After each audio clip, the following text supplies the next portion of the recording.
నమస్కారం వార్తలకు స్వాగతం. ముందుగా ముఖ్యాంశాలు. మాజీ మంత్రి కేటీఆర్ ప్రెస్ మీట్, పలు అంశాలపై వివరణ. టీడీపీ మహిళా leader press meet, YS Jaganmohan రెడ్డిపై ఫైర్. మాజీ మంత్రి కేటీఆర్ మీడియా సమావేశం నిర్వహించారు. ఈ సందర్భంగా పలు అంశాలపై ఆయన మాట్లాడారు. మనం ముందుకు పోవచ్చు అనే పరిస్థితి సిరిసిల్లలో వస్తూ ఉండే. ఆధునీకరణ వైపు, మగ్గాల ఆధునీకరణ వైపు, కాటన్ పరిశ్రమను కూడా ఆదుకోవాలి భవిష్యత్తులో అనే ఆలోచనలు చేస్తూ సిరిసిల్లను మరొక తిరుపూర్ చేయాలన్న ఆలోచనతో ఇక్కడికి వెళ్లి ఇక్కడి పద్మశాలి సోదరుల ఆధ్వర్యంలో చైర్మన్ గారు, మా ఆనాటి కార్పొరేషన్ చైర్మన్ ప్రవీణ్ గారు, మున్సిపల్ చైర్మన్ జిందం కళా చక్రపాణి గారు, అదేవిధంగా ఇక్కడ వస్త్ర వ్యాపార పరిశ్రమకు సంబంధించిన పెద్దలను కూడా నేను స్వయంగా 2-3 బస్సుల్లో తమిళనాడుకు తిరుపూర్ కూడా పంపించిన, కోయంబత్తూరుకు పంపించిన. ఎందుకంటే మరొక తిరుపూర్ మాదిరిగా మన సిరిసిల్లను తీర్చిదిద్దాలనే ఉద్దేశంతో ఇవన్నీ జరిగి ఇంత పెద్ద ఎత్తున ఆర్డర్లు వచ్చి సిరిసిల్లలో ఆత్మహత్యలు బంద్ అయి, జీతాలు డబల్ అయి, కార్మికులై 8,000 సంపాదించేటోళ్ళు 20,000 సంపాదించే కాడికి ఎదిగి కొద్దిగా ఇప్పుడిప్పుడే ముఖం తెలివికి వస్తున్న ఈ సమయంలో దురదృష్టవశాత్తు మా ప్రభుత్వం పోయి మళ్లీ దిక్కుమాలిన కాంగ్రెస్ ప్రభుత్వం వచ్చింది. దిక్కుమాలిన కాంగ్రెస్ అని ఎందుకంటున్నా అంటే వాళ్ళు చేస్తున్న పనులు అట్లా ఉన్నాయి.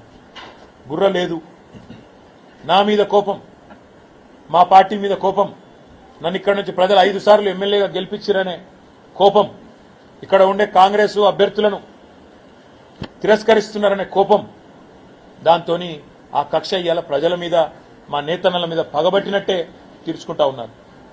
మొత్తం బతుకమ్మ చీరల ఆర్డర్లు బంద్ చేసిండ్రు, డైలాగులు కొట్టిర్రు. కాకపోతే బతుకమ్మ చీరలు ఏదో కుంభకోణం అయింది, లంబకోణం అయింది, ఏమో అయిపోయింది, దాన్ని పరిశోధిస్తామన్నారు. పరిశోధించండి, శాసనసభ వేదికగా చెప్పిన చేయండి, మీరు ఏ ఎంక్వైరీ కావాలనుకుంటే ఆ ఎంక్వైరీ చేయండి, మాకేం అభ్యంతరం ఏం చెప్పిన. ఏదో సూరత్కి వెళ్లి తెస్తున్నారు అని ముఖ్యమంత్రి ఏదో సన్నాయి నొక్కులు నొక్కబోతే కూడా అసెంబ్లీలో చెప్పిన. నేను సూరత్కి వెళ్లి మొదటి సంవత్సరం ఆర్డర్ లేట్ అయితే కొంత తెచ్చినాము, ఆ రోజున్న డైరెక్టరే ఈ రోజు మీ సెక్రటరీ, చెక్ చేసుకో అని చెప్పిన. కావాలంటే ఏ ఎంక్వైరీ చేసుకుంటావో చేసుకో అని కూడా చెప్పిన. ఇంట్లో కుంభకోణం లేదు, లంబకోణం లేదు, నువ్వు పిచ్చోను అని చెప్పిన. నిజంగానే పిచ్చోడు, ఎందుకంటే ఆయనకు తెలియదన్న విషయం కూడా తెలియదు. చెప్తే వినడు. అయ్యా, నేత కార్మికులు మళ్ళా చచ్చిపోతున్నారు, ఇప్పటికి రాష్ట్రంలో 22 మంది చచ్చిపోతున్నారని చెప్పి లిస్ట్ ఇచ్చిన అసెంబ్లీలో. ఇంతమంది చచ్చిపోయినరు, సాయం చేయి మనసుంటాయని చెప్పిన. ఇంతవరకు స్పందన లేదు. రైతులు చచ్చిపోతున్నారు, వాళ్ళ లిస్ట్ ఇచ్చిన, స్పందన లేదు. ఆటో డ్రైవర్లు ఆత్మహత్య చేసుకుంటున్నారు, చూడు అన్న, లిస్ట్ ఇచ్చిన, స్పందన లేదు. అసెంబ్లీలో ఇచ్చిన, స్పందన లేదు. ఇవాళ నేను ఈ రాష్ట్ర ప్రభుత్వాన్ని ఒకటే డిమాండ్ చేస్తా ఉన్నా. మీరే మీ ప్రభుత్వం వచ్చినాక పెద్ద పెద్ద మాటలు నరికిండి ఇడికొచ్చి. మంత్రులు, ఇక్కడ ఉండే కొంతమంది కాంగ్రెస్ నాయకులు ఏదో కేసీఆర్ గారి ప్రభుత్వంలో ఏదో అన్యాయం అయిపోయింది, మేము ఇంకా బాగా చేస్తాం, 365 రోజులు ఉపాధి ఇస్తాం నేతన్నలకు అన్నారు. మరి ఇవాళ 10 నెలలు నిండతందుకు వచ్చింది, 11 నెలలు అడుగు పెడతాం ఇంకో 4-5 రోజులు అయితే. మరి ఏం సాధించింది మీరు, ఏమిచ్చారు చెప్పాలని నేను అడుగుతున్నా. మా ప్రభుత్వం ఉన్నప్పుడు మొత్తం 9.5 ఏళ్లలో ఒక్క సిరిసిల్లకు 3,312 కోట్ల ఆర్డర్లు ఇచ్చింది. మరి మాకంటే ఎక్కువ చేస్తామన్నోళ్ళు, 365 రోజులు పని కల్పిస్తామన్నోళ్ళు, మీరు 6 నెలలే కల్పించారు, 7 నెలలే కల్పించారు అన్నోళ్ళు మరి డబల్ ఇవ్వాలి కదా ఆర్డర్. మేము 3,300 ఇస్తే నువ్వు 6,600 ఇవ్వాలి కదా ఆర్డర్లు. ఇప్పటికి ఎన్ని ఇచ్చినావు? కానే వస్తాంది, 10 నెలలు పూర్తయింది, 11 నెలలు పడుతూనే ఉన్నది. మరి ఏం జరిగింది? మా సిరిసిల్ల నేతన్నలు కూడా ఆలోచించాలని నేను కోరుతా ఉన్నా. ఇవాళ వాళ్ళొకరు వీళ్ళొకరు వచ్చి నోటికొచ్చినట్టు మాట్లాడుతూ ఉన్నారు. నేను వారికి గుర్తు చేస్తున్నా, 3,312 కోట్లల్లా మా ప్రభుత్వం పోతుందని మేము అనుకుంటే నేనే పోయేటప్పుడే మొత్తం బాకీ క్లియర్ చేసి పోతుండే. ఎంత బాకీ ఇచ్చిపెట్టినాం మేము? 3,312లా 200 చిల్లర కోట్లు మాత్రమే ఇచ్చేది. అంటే ఎంత పర్సెంట్ అది? 1% కూడా కాదు. అందుకే నేను అంటున్నా, తెలిసి తెలియక కాంగ్రెస్ సన్నాసులు మాట్లాడే మాటలు, వాటికి మీరు ఆగం కాకుండ్రి, కన్ఫ్యూజ్ కాకుండ్రి. మీ తరఫున కొట్లాడుతందుకు మేము ఉన్నాం, కానీ పోరాటానికి మీరు కూడా ముందుకు రావాలని చెప్పి నేను కోరుతా ఉన్నా. సిరిసిల్ల నేతలు కొట్లాడడానికి మేము సిద్ధంగా ఉన్నా, మీ తరఫున మాట్లాడడానికి మేము సిద్ధంగా ఉన్నా. అనవసరంగా వాళ్ళు వేసే ఎత్తుగడలకు మీరు ఆగం కాకండి. నేను ముఖ్యమంత్రిని డిమాండ్ చేస్తా ఉన్నా. నువ్వే చెప్పినావు, ఒక చీర కాదు 2 చీరలు ఇస్తా అన్నావు. దొరసాన్లకి ఇయ్యా, నేను సెల్ఫ్ హెల్ప్ గ్రూప్ లో పనిచేసే మా ఆడబిడ్డలకు ఇస్తాను, సంతోషం. ఒక చీర కాదు 2 చీరలు కానీ ఆ 2 చీరల ఉత్పత్తి సిరిసిల్ల నేతన్నలకి ఇస్తే వాళ్ళ బతుకు బాగుపడుతుంది. నీకు కూడా అర్థమవుతుంది ఇక్కడ సమస్య ఏందో. తద్వారా కనీసం కొంత జ్ఞానోదయం అని అవుతుంది. నేను ఒకటే ఒక్క డిమాండ్ ఈ ప్రభుత్వాన్ని చేస్తా ఉన్నా. ఏ కారణం చేత ఈరోజు సిరిసిల్లను గోసవుచ్చుకుంటున్నావు, ఇక్కడ నేతన్నలను గోసవుచ్చుకుంటున్నావో చెప్పాలని చెప్పి నేను డిమాండ్ చేస్తా ఉన్నా. 10 ఏళ్లు చక్కగా నడిచిన వ్యవస్థ ఆత్మహత్యలు బంద్ అయిపోయిన పరిస్థితి నుంచి ఇలా మళ్ళొక్కసారి ఆత్మహత్యలు జరుగుతున్నాయంటే నీకు కనీసం మనసు లేదా? కనీసం ఆ మనసులో ఒక్క క్షణమన్న బాధ అనిపిస్తలేదా? ఆలోచించమని చెప్పి ముఖ్యమంత్రిని కోరుతా ఉన్నా. అదే మాదిరిగా సిరిసిల్లలో ఒక నేతన్నలే కాదు అందరూ ఇబ్బంది పడతా ఉన్నారు. చాలా విచిత్రమైన పరిస్థితి ఇక్కడ అధికారులు కూడా కాంగ్రెస్ పార్టీ నాయకుల్లాగా, కాంగ్రెస్ పార్టీ కార్యకర్తల్లాగా అత్యుత్సాహాన్ని ప్రదర్శిస్తూ అడ్డగోలు జమాబందీ వ్యవహారం చేస్తా ఉన్నారు.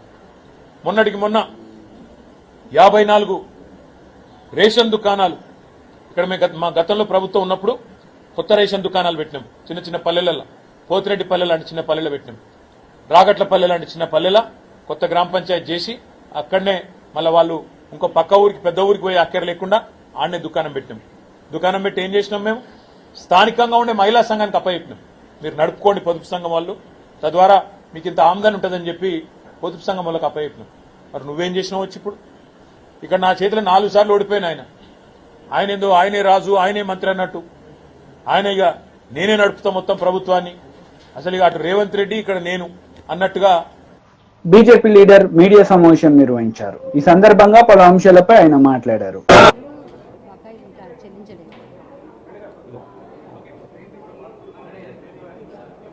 అధ్యక్షులు ఓబీసీ మోర్చా ఆనంద్ గౌడ్ గారు,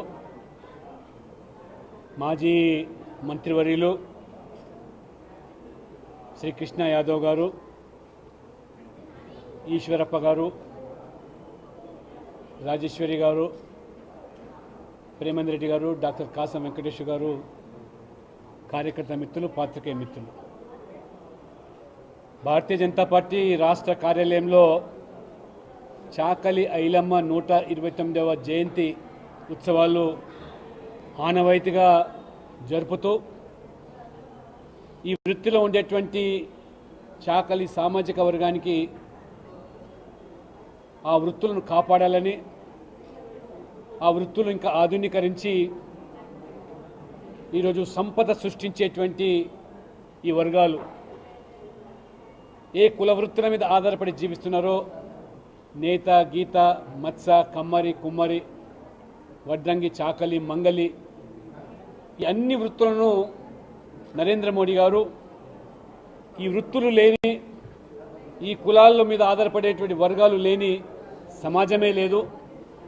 ఏ శుభకార్యాలైనా లేదైనా చివరికి చావుకైనా మరి దేవుడి కార్యక్రమాలకైనా ఈ వృత్తుల మీద ఆధారపడి ఏ శ్రమ జీవులుగా ఇవాళ కొనసాగుతున్నారో వారి జీవితాల్లో వెలుగు నింపేదానికి ప్రధానమంత్రి విశ్వకర్మ ఓ పథకాన్ని ప్రవేశపెడితే 20 లక్షల మంది దేశవ్యాప్తంగా ఈరోజు వారికి శిక్షణ కల్పించి స్టైఫండ్ ఇచ్చి 15,000 ఆధునికరమైనటువంటి పనిముట్లు వారికి పంపిణీ చేసి మళ్ళీ 1 లక్ష రూపాయలు మొదటి విడతగా నామమాత్ర వడ్డీతో లోన్లు ఇచ్చి ఆ వృత్తిలో తయారు చేసేటువంటి పరికరాలను మార్కెటింగ్ వ్యవస్థ కూడా కేంద్ర ప్రభుత్వమే, నరేంద్ర మోడీ ప్రభుత్వమే వివిధ శాఖల ద్వారా ఇవాళ చేపట్టడం.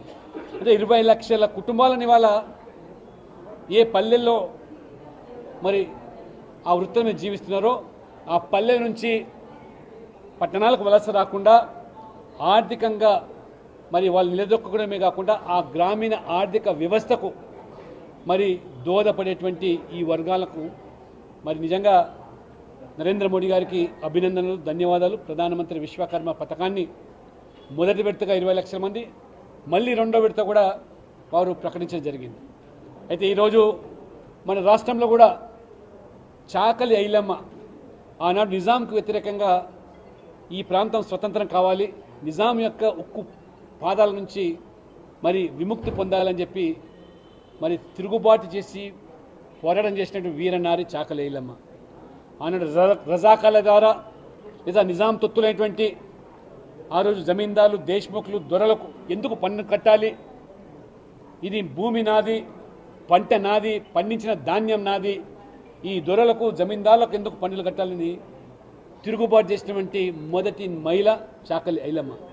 ఆ రకంగా తన సైన్యాన్ని ఏర్పాటు చేసుకొని ఆ చైతన్యాన్ని పూరించి ఏ రకంగా పారదొలిందో గ్రామాల నుంచి ఈ నిజాం యొక్క తొత్తులను, అది చాకలి ఐలమ్మ యొక్క చరిత్ర. ఆ కనుమరుగైన చరిత్రను భారతీయ జనతా పార్టీ తెలంగాణ విమోచన పేరు మీద మరి వెలుగులోకి తీసుకొచ్చి భావితలకు స్ఫూర్తినిచ్చే విధంగా ఏ బలహీన వర్గాలు అణిచివేయబడ్డారో వారిని తిరుగుబాటు చేసి ఆ పోరాట పటిమ నింపి నిజాంకు వ్యతిరేకంగా మరి ఏ రకంగా పోరు సల్పారో అది ఆ చాకలి ఐలమ్మని స్ఫూర్తిగా తీసుకొని ప్రభుత్వాలు మరి ఇవాళ ఈ రాష్ట్రాన్ని పాలించే ప్రభుత్వాలు ఆ యొక్క రజాకార్ల వారసత్వంతో ఉన్నటువంటి మజ్లిస్ పార్టీకి తల ఒగ్గి ఇలాంటి వీర నారీల చరిత్ర చాకలి ఐలమ్మ కానీ, దొడ్డి కొమరయ్య కానీ, కొమరం భీం కానీ, షోయబుల్లా ఖాన్, వీళ్ళందరి చరిత్రను కూడా మరి ఏ రకంగా కాళ్ళ గర్భంలోకి మళ్ళీ కలిపినారో కేవలం ఈ మజ్లిస్ యొక్క కుతంత్రాలకు లొంగిపోయి రేవంత్ రెడ్డి గారు ముఖ్యమంత్రి గారు కూడా అనేకమైనటువంటి హామీలు ఇచ్చారు. ఇప్పుడు కొత్తగా సంతోషం, చాకలి ఐలమ్మ పేరు మీద మహిళా కోటి విశ్వవిద్యాలయంలో ఉన్నటువంటి మహిళా విశ్వవిద్యాలయాన్ని చాకలి ఐలమ్మ విశ్వవిద్యాలయంగా మార్చారు. కేవలం పేరు మార్చినంత మాత్రం సరిపోదు. ఏం చాకలి ఐలమ్మ అయితే నిజాంకు వ్యతిరేకంగా పోరాడి విమోచన పొందినామో ఆ విమోచన దినోత్సవాన్ని కూడా నువ్వు మరి జరపకుండా ఎందుకు జంకుతున్నావు, ఇవాళ ఓవైసీకి ఎందుకు తలగుతున్నావు, మరి ఈరోజు మరి ప్రజాపాలన పేరు మీద అని ఉత్సవాలు నిర్వహిస్తూ ఉంటున్నాం. నిజాం మీద పోరాటి సాధించినటువంటి ఆ విముక్తి పోరాటానికి నిర్వచనమే విమోచన. కాబట్టి అంతేకాకుండా గత ప్రభుత్వం ఈ యొక్క వర్గాలన్నీ కూడా విస్మరించి కేసీఆర్ ప్రభుత్వం, బీఆర్ఎస్ ప్రభుత్వం మోసం చేస్తే, బీసీలను అణచివేస్తే వైసీపీ లీడర్ మీడియా సమావేశం నిర్వహించారు. ఈ సందర్భంగా పలు అంశాలపై ఆయన మాట్లాడారు. ప్రభుత్వం కూడా బాధ్యత వహించాల్సి ఉంటుంది. అక్కడ ఎందుకు పని చేయట్లేదు, ఏం చేయట్లేదు, అక్కడ మరి ఆ సిస్టమ్స్ అన్ని కూడా సరిగా ఉన్నాయా లేవా అనేది ప్రభుత్వం కూడా చూసుకోవాలి. ప్రభుత్వం ఎంతవరకు దానికి అంతా కూడా సహకరించి ఎన్ని ఇన్స్ట్రుమెంట్స్ కానీ ఏదైనా కొనుక్కోవడానికి కూడా సహకరించింది, ఇవన్నీ కూడా ఉంటాయి. ఏమీ చూడకుండా చేయకుండా ఒక అధికారిని అందరి ముందు అది ఆ సిస్టమ్ ఆయన అన్నట్టుగా మరి అప్పటి ముఖ్యమంత్రిని చూస్తారు అని చెప్పి అనంటే అది బెదిరించినట్టుగా ఉంది అక్కడ. ఎందుకంటే అప్పుడు కూడా అట్లే చేశారు. మరి ఆ రోజున జన్మభూమి కమిటీ మీటింగ్లలో మాట్లాడుతూ ఎక్కడంటే అక్కడ అధికారుల్ని ఆ యొక్క స్టేజ్ మీదకి పిలిచి అందరి ముందు మరి వాళ్ళని అవమానపరిచి చాలామంది వాళ్ళకి హార్ట్ ప్రాబ్లమ్స్ వచ్చి పడిపోయినటువంటి సంఘటనలు కూడా మనం ఇదివరకు చూసాం. మరి అదే స్టైల్లో మరలా ఇప్పుడు అధికారులను భయపెట్టడం అనేది పద్ధతిగా లేదు అని చెప్పేసి కూడా నేను ఈ సందర్భంగా మరి తెలియజేస్తా ఉన్నా. మరి ముఖ్యమంత్రి గారు మరి సీనియర్ పొలిటీషియన్, మరి ఎన్నోసార్లు ప్రభుత్వంలో ముఖ్యమంత్రిగా చేశారు. మరి అధికారులు, ప్రభుత్వాలు వస్తూ ఉంటాయి, పోతూ ఉంటాయి. ఐఏఎస్ కానీ, ఐపీఎస్ కానీ, ఇతర చిన్న అధికారులు కానీ, ఎవరైనా కానీ ప్రభుత్వంలో వాళ్ళు పర్మనెంట్గా ఉంటారు. వాళ్ళు రిటైర్మెంట్ వయసు వచ్చిన దాకా ఉద్యోగస్తులు పనిచేస్తూ ఉంటారు. వాళ్ళని ఎక్కడ పోస్టింగ్ ఇస్తే అక్కడ చేస్తూ ఉంటారు.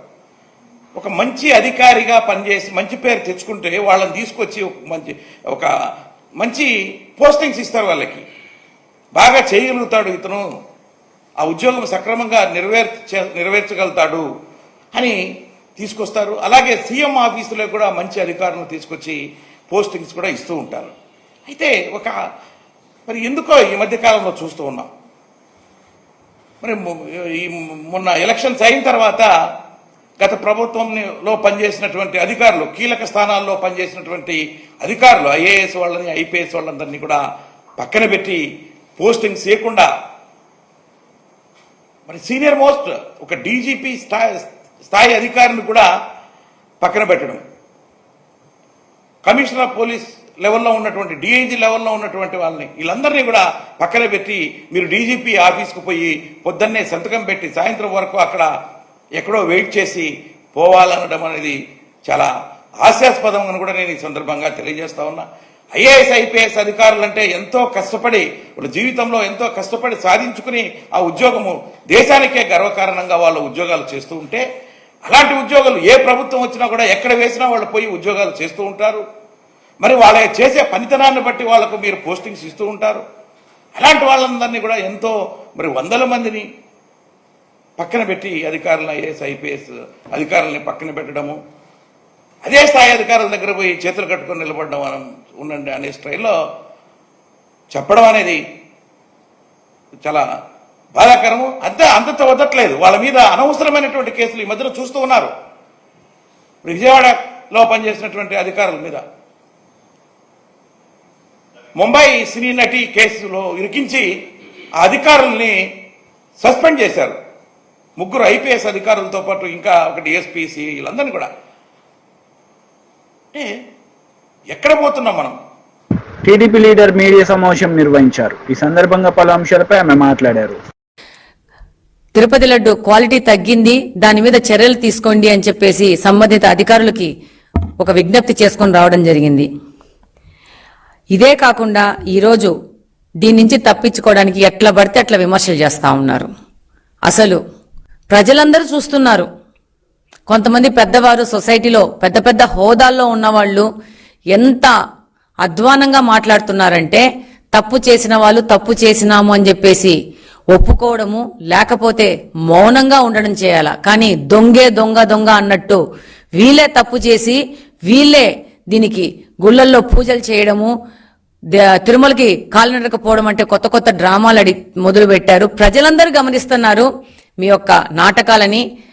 ప్రజలందరికీ అర్థమవుతోంది గత 5 సంవత్సరాల నుంచి మీరు ఏ అబద్ధాలు మాట్లాడినారో. ఈ రోజు ఓడిపై 11 సీట్లకు పరిమితమైనా గానీ మీ యొక్క పద్ధతి ఏ విధంగా మారలేదనే విషయం ప్రజలకందరికీ అర్థమవుతుంది. నేను మామూలుగా ఎవరితోనో కూర్చొని తిరుమల తిరుపతి ప్రసాదంలో ఇలా ఉంది అనంటే అయ్యో మనము అప్పుడు పోయి ప్రసాదం తీసుకున్నామే ఇప్పుడు ఎట్లా అనే పరిస్థితిలో ప్రజలు ఉన్నారు.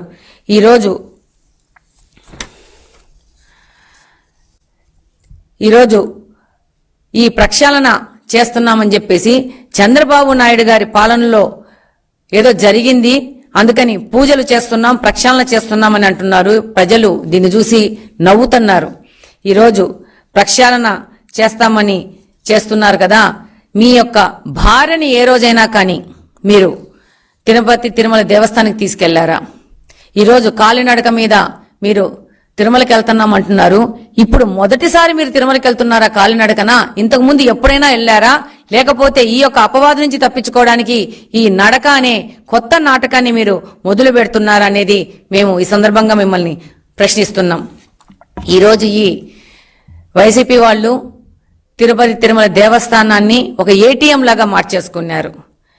ఏ రోజు గాని హిందూ సాంప్రదాయాలకు సంబంధించిన పూజలు చేయని జగన్మోహన్ రెడ్డి గారు టీడీపీ హయాంలో పాపాలకు ప్రక్షాళన అని చెప్పేసి దేవాలయాల్లో పూజలంటూ ఒక కొత్త నాటకాన్ని మొదలు పెట్టడము, ఈ యొక్క కల్తీ నెయ్యి ఒక కర్త కర్మ క్రియ వైసీపీకి సంబంధించిన నాయకులు, దాని నాయకుడు జగన్మోహన్ రెడ్డి గారు అనేది ప్రతి ఒక్కరికి తెలుసు. దీని నుంచి తప్పించుకోవడానికి దేశంలోనే కాదు ప్రపంచం మొత్తం ఉన్న హిందువుల మనోభావాలు ఈరోజు దెబ్బతీశారు. దాని నుంచి తప్పించుకోవడానికి వీళ్ళు కొత్త నాటకం మొదలు పెట్టడం జరిగింది. ఈరోజు స్వామివారి లడ్డూను ఈరోజు ఈ డేట్కు చూస్తే పాత పోయిన వాళ్ళకి, పాత లడ్డూగా ప్రసాదంగా తీసుకున్న వాళ్ళకి, ఈ రోజు లడ్డు ప్రసాదంగా తీసుకున్న వాళ్ళకి ప్రత్యేకంగా ఎంత తేడా ఉందో అర్థమైపోతుంది.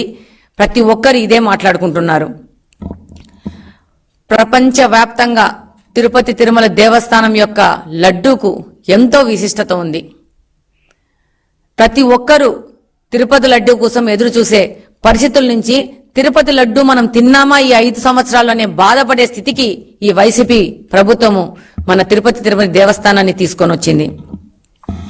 రివర్స్ టెండరింగ్ అనే ప్రక్రియ అధికారంలో రాగానే మొదలుపెట్టి అది పోలవరం ప్రాజెక్టుతో మొదలుపెట్టి రివర్స్ టెండరింగ్ అని చెప్పేసి కమిషన్లు కకృతిపడి దాన్ని ఆ రివర్స్ టెండరింగ్ ని బీఆర్ఎస్ లీడర్ మీడియా సమావేశం నిర్వహించారు. ఈ సందర్భంగా పలు అంశాలపై ఆయన మాట్లాడారు.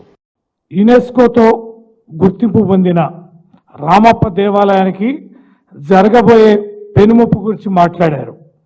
దాంట్లో భాగంగానే యావత్ తెలంగాణలోనే ఉమ్మడి వరంగల్ జిల్లా అనేక చారిత్రక ఆనవాళ్ళకి టూరిజానికి అత్యంత అనుకూలమైనటువంటి ఒక జిల్లా.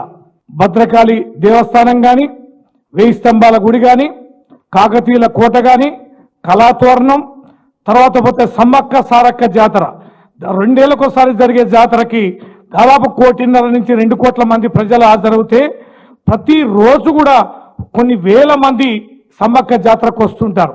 వచ్చిన ప్రతి యాత్రికుడు భక్తుడు తప్పనిసరిగా రామప్ప దేవాలయాన్ని కూడా సందర్శించుకుంటారు. వేల మంది, లక్షల మంది, కోట్ల మంది వివిధ ప్రాంతాల నుంచి, వివిధ రాష్ట్రాల నుంచి ఈ యొక్క దేవాలయాన్ని సందర్శించి ఒక చారిత్రక గొప్ప ఆనవాలుగా దక్షిణ భారతదేశంలో ఉన్న 800 సంవత్సరాల క్రితం నిర్మించిన అద్భుతమైనటువంటి కట్టడంగా అనేకమైన అద్భుతమైన శిల్పాలతో నాడు కాకతీయులు నిర్మించిన ఆ గుడిని చూసి అందరూ అబ్బురు చెందుతారు. అందుకనే అంతర్జాతీయ సంస్థ అయిన యునెస్కో గుర్తించి ఆ గుర్తింపించిన ఏకైక దేవాలయం. అలాంటి దేవాలయానికి సంబంధించి పరిరక్షణకు గాను కొన్ని గైడ్ లైన్స్ ఉన్నాయి. ఆ గైడ్ లైన్స్ కి అనుగుణంగానే దీనికి సంబంధించి అది కూడా మళ్ళీ కాంగ్రెస్ ప్రభుత్వం పివి నరసింహారావు గారు పేరు పెట్టి పివి నరసింహారావు ఓపెన్ కాస్ట్ అక్కడ ప్రారంభించబోయేది. 300 మీటర్ల లోతులో ఆ యొక్క ఓపెన్ కాస్ట్ నిర్మించడానికి ప్రయత్నం చేస్తున్నారు. దీనిని మా ఉమ్మడి వరంగల్ జిల్లా అంతా కూడా ప్రతిష్టాత్మకంగా తీసుకుంటున్నాం. అటు పాండవుల గుట్టలు, ఇటు లగ్నవరం చెరువు, సమ్మక్క జాతర, ఇటు వరంగల్ సిటీ, మొత్తంగా వివిధ ప్రాంతాల నుంచి, వివిధ దేశాల నుంచి, వివిధ రాష్ట్రాల నుంచి వచ్చే ఈ తెలంగాణకు వచ్చే చాలా మంది టూరిస్టులంతా కూడా ఖచ్చితంగా వరంగల్ జిల్లా సందర్శించుకొని పోతుంటారు. అందుటి ప్రపంచ పట్టణంలో గుర్తించబడిన యునెస్కో గుర్తించబడిన రామప్ప దేవాలయాన్ని కూడా సందర్శించుకుంటారు. రామప్ప దేవాలయానికి సంబంధించి ఆ కట్టడానికి సంబంధించి ఇప్పుడు ఓపెన్ కాస్ట్ కనుక ప్రారంభిస్తే ఖచ్చితంగా జరగబోయే నష్టాన్ని మా జిల్లా ప్రజలు ఎట్టి పరిస్థితుల్లో సహించరు. మా జిల్లా సంగతి తెలిసిన ఎవరు కూడా ఈ రకమైన ప్రయత్నం చేయరు. తెలంగాణ ఉద్యమాలు కానీ, చారిత్రక తెలంగాణ సాయుధ పోరాటం కానీ, నాడు నిజాంకాల వ్యతిరేకంగా పోరాటాలు కానీ, భూస్వామ్య వ్యవస్థ మీద తిరుగుబాటు కానీ, లేదా రాష్ట్ర సాధనలో కానీ అనేక కీలకమైన ఘట్టాల్లో వరంగల్ జిల్లా అగ్రభాగాన్ని ఉంటుంది. మా తెరువు రాబాకండి, మా చారిత్రక ఆనవాళ్ళని చెరపబాకండి, కుట్రలు కుతంత్రాలు చేయబాకండి. మేము విజ్ఞప్తి చేస్తున్నాం. మా భారత రాష్ట్ర సమితి ఇటు హైదరాబాద్ నుంచి రాష్ట్ర పార్టీ తరఫున, ఉమ్మడి వరంగల్ జిల్లా తరఫున ఈ ప్రభుత్వాన్ని విజ్ఞప్తి చేస్తున్నాం. ఓపెన్ కాస్ట్ ని మీరు మానుకోండి, అక్కడ తోవకండి. ఒకవేళ తవ్వడానికి ప్రయత్నం చేస్తే మర్యాద పూర్వకంగా ఈ రోజు ఏ రకంగానైతే మేము చెప్తున్నామో మిగతా ఈ ఉద్యమ రూపంలో పోయి మీ పునాదులు పెగిలించడానికి, ఆ మీ పునాదులని ఆ యొక్క ఓపెన్ కాస్ట్ లో కలపడానికి మేము సిద్ధంగా ఉన్నాం. తీవ్ర పరిణామంగా దీన్ని హెచ్చరికగా ఈ ప్రభుత్వం తీసుకొని అలాంటి ప్రయత్నాలను తక్షణమే మానుకోవాలి. చారిత్రక ఘట్టాలపైన ఏ రకమైన మరక అంటించడానికి, నష్టం చేయడానికి ప్రయత్నం చేస్తే ఈ ప్రభుత్వానికి బుద్ధి చెప్పడానికి వరంగల్ జిల్లా ప్రజలు కూడా సమయం వస్తే ఉద్యమం చేయడానికి సిద్ధంగా ఉండాలని ఈ సందర్భంగా మీడియా ద్వారా, మీ ద్వారా విజ్ఞప్తి చేస్తున్నాం. తక్షణమే ఉపసంహరించుకోవాలని ప్రభుత్వాన్ని హెచ్చరిస్తున్నాం. వార్తలు ముగించే ముందు ముఖ్యాంశాలు మరోసారి. మాజీ మంత్రి కేటీఆర్ ప్రెస్ మీట్, పలు అంశాలపై వివరణ.